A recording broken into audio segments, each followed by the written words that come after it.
Section 4.5, we are getting to addition and subtraction of fractions. So, if you have fractions with the same denominator, if you have 3 of these parts and another one of these parts, then you would have 4 of those parts, right? So, they're like fractions because the denominators are the same. They have common denominators. So, if you want to add like fractions, that is, they have the same denominator,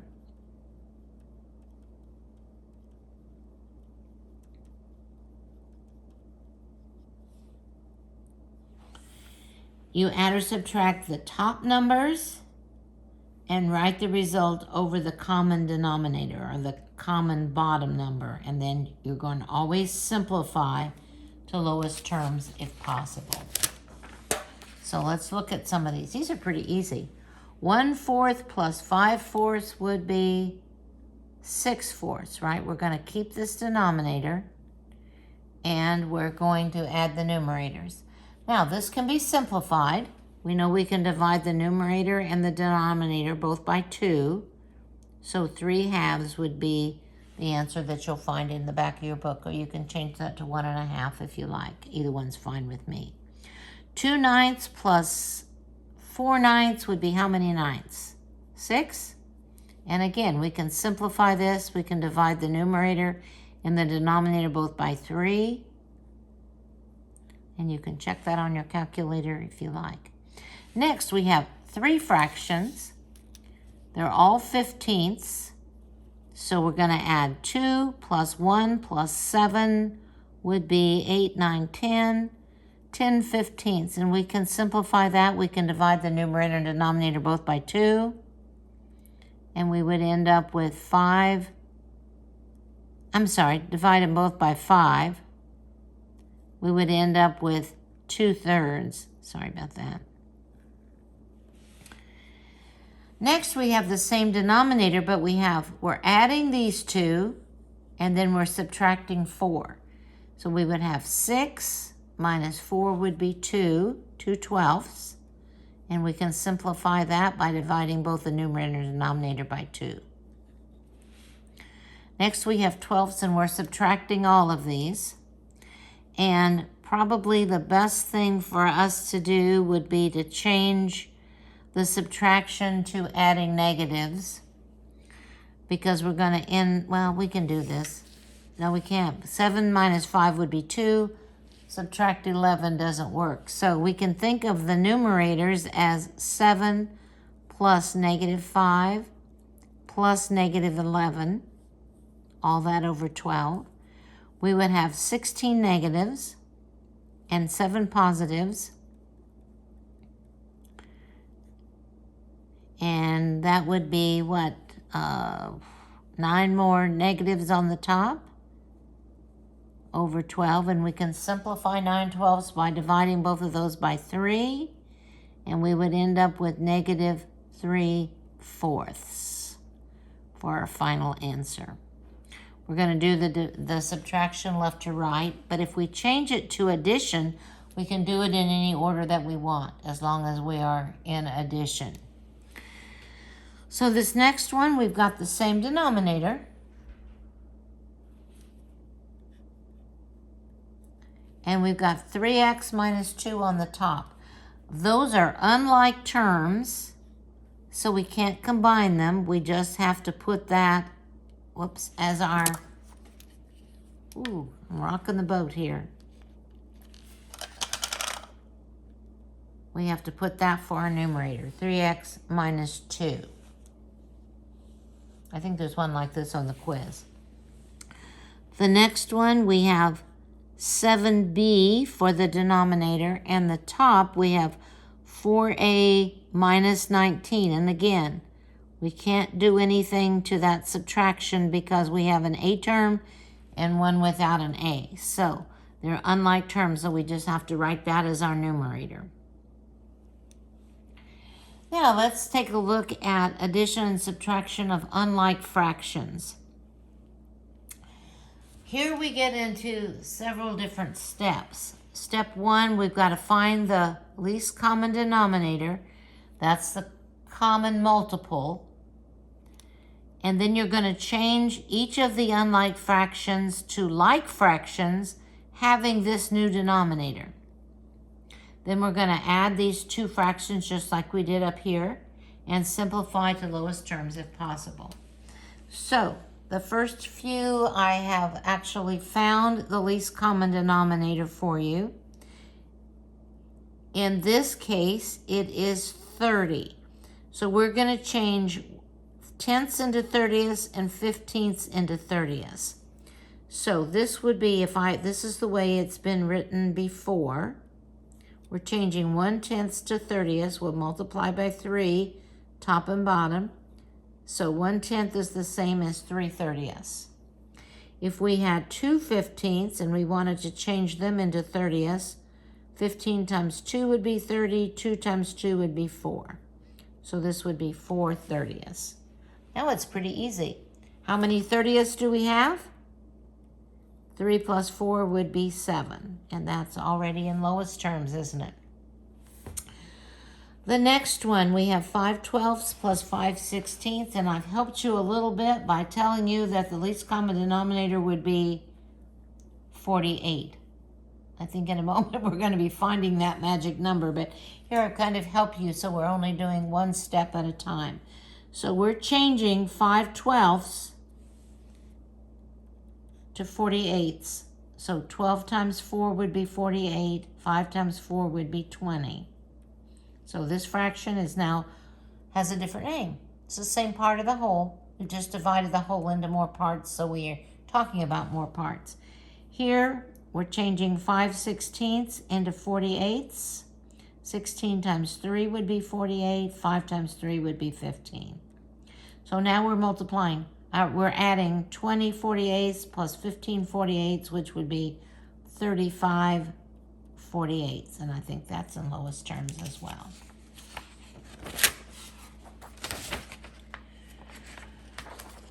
Okay, we've got to find the least common denominator. 12 and 4. If we talk about the multiples of 12, we know what those are. Multiples of 4 would be 4, 8, 12. Oh, there we go. So our least common denominator is 12. So this first one is already done for you. Now we're going to change 3/4 into 12ths. To go from 4ths to 12ths, we're going to multiply top and bottom by 3. So we have 11 12ths minus 9 12ths, which would be 2 12ths. Now that can be simplified. They're both even numbers. So we're going to divide by 2 to simplify, and we end up with 1/6. Now we've got 3 denominators. So let's find our least common multiple or least common denominator. For 10, we have 10, 20, 30, 40, 50, 60. 5 would be 5, 10, 15, 20, 25, 30, 35, and so forth. 6 would be, and you can look on your multiplication chart, 6, 12, 18, 24, 30. Oh, 30, 30, 30, 30, 30. So our least common denominator is going to be 30. So we're changing each fraction to 30ths. This is a negative fraction. So 10 times 3 would be 30. 1 times 3 would be 3. 5 times 6 would be 30. So 2 times 6 would be 12. 6 times 5 would be 30. So 5 times 5 would be 25. So we're adding here. We're subtracting this. And maybe it would be good to change the subtraction to adding a negative. So we have 3 negatives, 12 positives, 25 negatives. So we have 12 positives and 28 negatives, which looks like we have a lot more negatives, like 14 more negatives. So our answer is going to be negative 14/30ths, and that can be simplified. We can divide both of those by 2, and we would have -7/15 for our answer.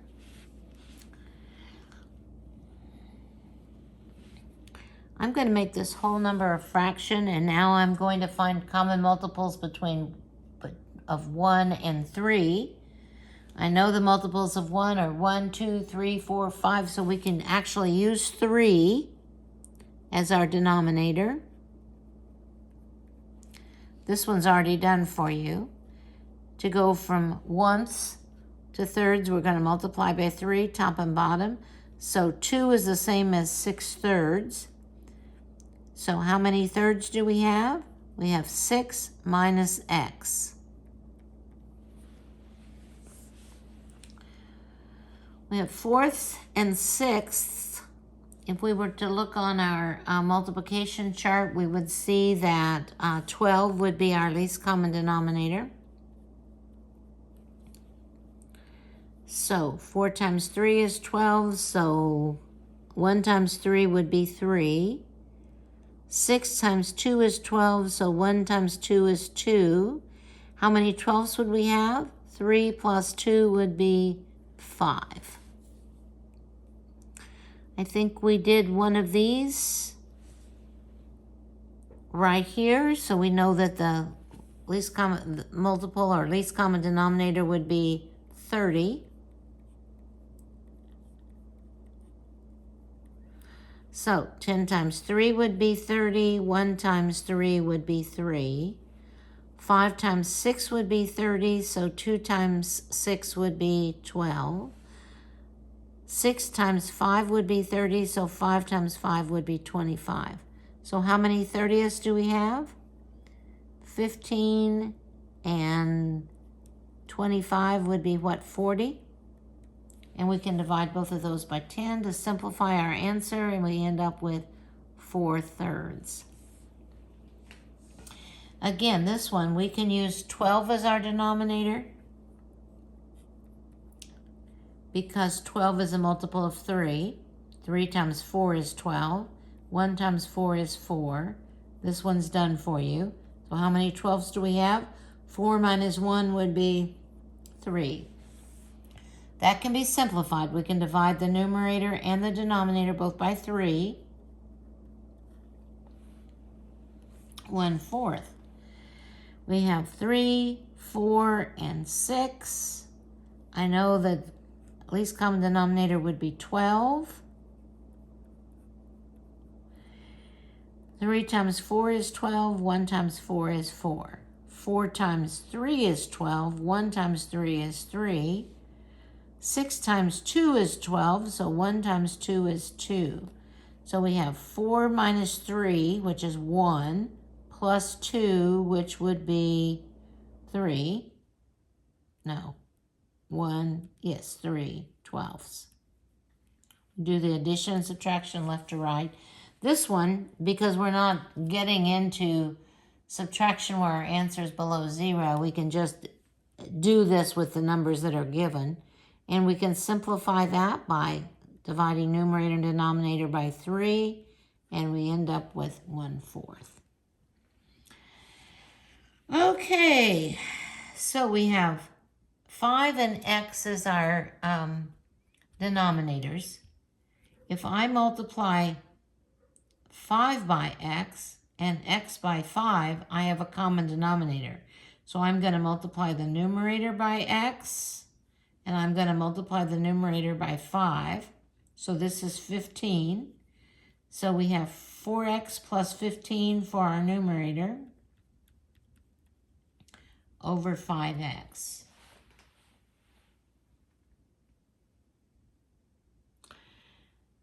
And now, I don't know how the back of your book is, but you could break this apart .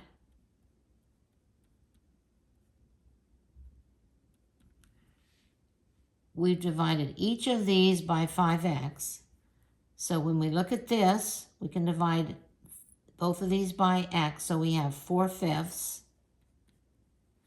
And here we can divide the 15 and the 5 all by 5. And we have plus 3 over x. This may be what's in the back of your book. Okay, here's the denominators.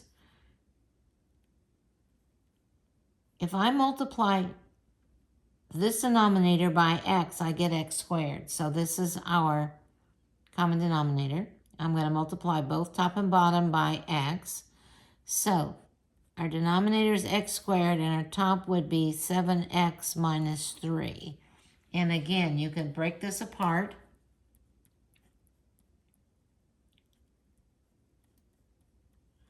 And you can simplify this by dividing both of these by x. And you could have 7 over x minus 3 over x squared, which is what we started with. So, well,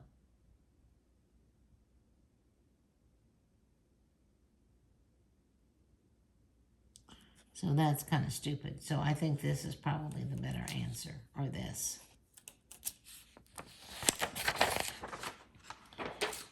Perimeter is a pretty simple concept. It's just the distance around a figure. So to find the perimeter, you simply add, a little thread caught in here. You simply add the sides. So if you were to find the perimeter of this figure, you would just add 1/8 plus 1/4 plus 5/12 plus 1/3. You'd have to find a common denominator. In this case, 24 would work. 24 would be your least common denominator. And you could do that. And this one, you're going to add, can't know what that is, 5/4 plus 3/4 plus